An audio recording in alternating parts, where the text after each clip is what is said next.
পূর্ণ গাছে যে ছড়াটা কাটামো, কাটার পরে এটা এই সোফাটা শেষ হয়ে যাব। সব কাজই আস্তে আস্তে ঘুরে ঘুরে দেখতে হয়, কষ্ট করতে হয়, কষ্টের ফল পাওয়া যায়। আসসালামু আলাইকুম।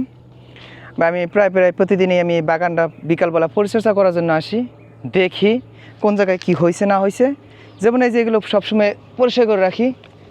বৃষ্টি দিন কিন্তু সবসময় আসা যায় না, সেজন্য আজকে একটু দিনটা ভালো আছে, আবহাওয়া ভালো আছে।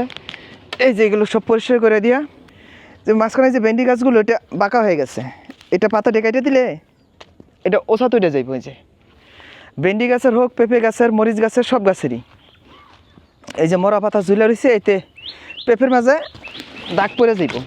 দেখে দেখে আমরা এই কাজগুলো করি। প্রায় প্রতিদিনই বাগানে ঢুকতে হয়, ঢুকে দেখতে হয় কোন জায়গায় কি হয়েছে না হয়েছে। সব কাজই আস্তে আস্তে ঘুরে ঘুরে দেখতে হয়, কষ্ট করতে হয়, কষ্টের ফল পাওয়া যায়। তা নতুন কাঁচকলাগুলো আগেই ছিল, এটা আবার নতুন করে আবার লাগানো হইতেছে আর কি। এই যে নতুন করে লাগানো হয়েছে, এই যে কাঁচকলা, যে পুরনো গাছে যে ছড়াটা কাটামো, কাটার পরে এটা এই সোফাটা শেষ হয়ে যাব। আপাতত আমাদের কাঁচকলা জমির চারির দিক দিয়ে লাগানো শেষ পর্যায়ে, অল্প কটা রয়েছে, এটি লাগানোই আমার এই পর্যন্ত কলা লাগানো শেষ হয়ে যাব।